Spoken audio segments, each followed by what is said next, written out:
सभिनी खां पहिरीं आसान शइ जेका मां तव्हां सभिनी जे लफ़्ज़नि में बिकॉज़ तव्हां जो त स्टूडेंट सां तालुक़ ई ॿियो आहे, असांखां इलाही गहरो तालुक़ आहे, बट येस असां बि किथे न किथे उन फेज़ मां ज़रूरु गुज़रिया आहियूं। हिकु एजुकेशन तव्हांजे लफ़्ज़नि में मां पंहिंजे नाज़रीन ताईं पहुचाइणु चाहियां थी, एजुकेशन आहे छा, कंहिंखे था चऊं असां एजुकेशन? तमामु तव्हां इहो गहरो सुवालु पुछा कयो आहे, छो जो असां वटि जेका एजुकेशन जो मफ़हूम आहे न, उहो ई माण्हू ग़लति सम्झनि था। माण्हू एजुकेशन खे सम्झनि था त इहो लिखणु पढ़ण जो नालो आहे, पर असली इहा शइ न आहे। बुनियादी तौर ते अलाह ताला इंसान खे अशरफुल मखलूक़ात पैदा कयो आहे, बेशक, ऐं अलाह ताला इंसान खे पैदाइश सां ई सलाहियतूं ॾिनियूं आहिनि, ऐं इंसान जे अंदरि का बि हिकिड़ी सलाहियत अहिड़ी न आहे जेका मनफ़ी हुजे, जेका काटू हुजे। जेके बि सलाहियतूं आहिनि उहे सभु वाधू आहिनि, सभु मस्बत आहिनि, सभु सुठियूं आहिनि। हाणे तालीम आहे ई उन अमल जो नालो त जेकी फितरी तौर ते इंसान में सलाहियतूं आहिनि, तालीम उहो अमल आहे जेको उन्हनि खे उभारींदो आहे, जेको उन्हनि जी नशोनुमा कंदो आहे।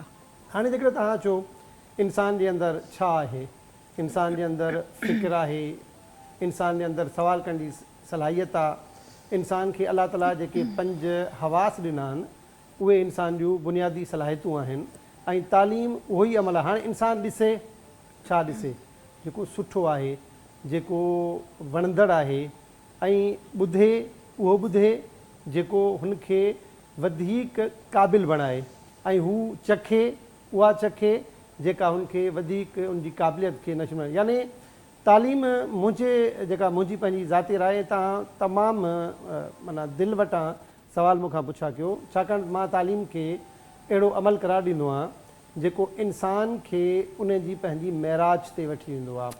ऐं जेकॾहिं तव्हां हिन वक़्तु मां हिकिड़े प्रोग्राम में वियो हुउसि, उते हिकिड़ो माण्हू आयो, उहो तालीम जी उन जे करे मुखालफ़त पियो करे त जेके ब्यूरोक्रेट्स वेठा आहिनि उहे त तालीम याफ़्ता आहिनि, पर उहे कुझु अहिड़ा अमल कनि था जेके पसंदीदा न आहिनि। ॾिसो न, तालीम सिर्फ़ु डिग्री हासिलु करण जो नालो ई कोन्हे न, तालीम आहे ई उन अमल जो नालो जेको इंसान जूं जेके कुदरती सलाहियतूं आहिनि उन्हनि जी नशोनुमा करे उन खे हिकु अहिड़ो बहितरीनु फ़र्द बणाए जेको मुआशिरे में पंहिंजो आला किरदारु अदा करे मुआशिरे खे बहितरीनु बणाए।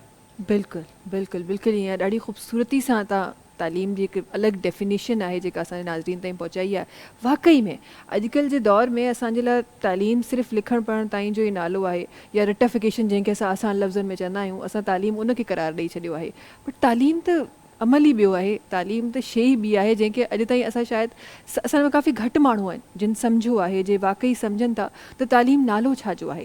रिज़वान साहिबु तव्हांजी नज़र में, बिकॉज़ तव्हां बि एज़ अ न्यूज़ एंकर बि कमु कयो आहे, त ज़ाहिर आहे किथे अप्स एंड डाउन एजुकेशन में असां ॾिसंदा रहंदा आहियूं, किथे गवर्नमेंट जी तरफ़ां, किथे आम माण्हू जी तरफ़ां जेका वैल्यू तालीम जी, मां इन में बिल्कुलु बि न हिचकिचाईंदमि इहो चवण जी, पर जेका वैल्यू तालीम जी अॼु असां पाकिस्तान में ॾिसी रहिया आहियूं, तव्हां पंहिंजे लफ़्ज़नि में कीअं तालीम खे बयानु कंदो, कीअं एजुकेशन खे बयानु कंदो? ॾिसो, एजुकेशन जीअं साईं ॻाल्हि कई बिल्कुलु ईअं ई त इंसान खे अलाह साईं अशरफुल मखलूक़ात जो दर्जो ॾेई हिकिड़ो मोकिलियो आहे हिते हिन दुनिया में। उनखां पोइ तालीम जेको आहे सो उन में हिकिड़ी पॉज़िटिव पॉइंटूं आहिनि जेके इल्मु जेको आहे न, इल्मु जेतिरो तव्हां वटि हूंदो ऐं उहो इल्मु तव्हांजे हिन समाज लाइ हिकिड़ो उनखे समाज खे सुठो संवारण में हिकिड़ो साबित थींदो आहे। त तालीम इंसान जे लाइ हिकिड़ी चवंदा आहिनि टीं अखि आहे, उहा टीं अखि जेका आहे उहा हिन दुनिया खे रोशन करे थी ऐं हिन दुनिया जी रोशनियुनि खे, दुनिया जे रंगनि खे ॾिसे थी, ऐं उहो ई वधीक असांजे लाइ हिकिड़ो मुवसर ऐं हिकिड़ो सुठो साबित थींदो। बिल्कुलु ईअं ई आहे। ऐं हूअं बि तालीम न सिर्फ़ु असां अगरि दुनियावी शयुनि जी ॻाल्हि कयूं त न सिर्फ़ु इते, बल्कि असांजो मज़हब बि असांखे इहो ई सेखारे थो त तव्हां सफ़र कयो, पर तव्हां इल्मु हासिलु कयो, तव्हां तालीम हासिलु कयो। साहिबा साहिबा, तव्हांजी तरफ़ अगरि अचणु चाहियां त उहो जेको हिकु उन टाइम जी एजुकेशन जेका तव्हां हासिलु कई, वरी ज़ाहिर आहे अॼु हिकु यूनिवर्सिटी में, हिकु जॻह ते, हिकु हॉस्पिटल में जॉब करणु, उते स्टूडेंट्स खे ॾिसणु, उते स्टूडेंट्स खे फील करणु, उन्हनि जी फीलिंग्स खे फील करणु, तव्हां कीअं था ॾिसो अॼु जी तालीम खे? महेश, हिकिड़ो त जीअं तव्हां जनरली पुछो था त तालीम छा आहे या अॼुकल्ह तव्हां उनखे कीअं था ॾिसो, त हिकिड़ो हूंदो आहे तालीम, ॿियो आहे हुन सां गॾु गॾु तरबियत। सो असां वटि अॼुकल्ह जेकॾहिं ॾिठो वञे त अॼुकल्ह त हर कंहिंजो रुझान जेको आहे उहो प्राइवेट एजुकेशन जे तरफ़ वधीक आहे गवर्नमेंट एजुकेशन खां।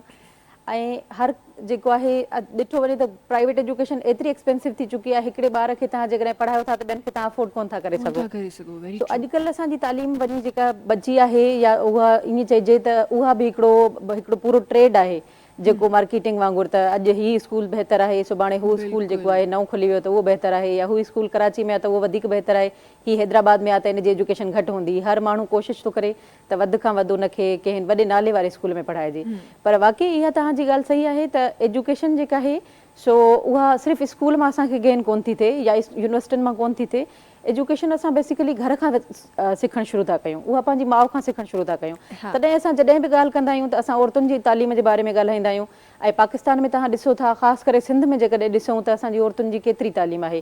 वीचारियूं जेके असांजूं अमड़ियूं हुयूं उन्हनि वधि में वधि प्राइमरी तालीम हासिलु कई, हींअर जेके आहिनि काफ़ी बहितर रेशो थी चुको आहे, पर पोइ बि असां उनखे कोन था कंपेयर करे सघूं ॿियनि शहरनि सां, ॿियनि मुल्कनि सां।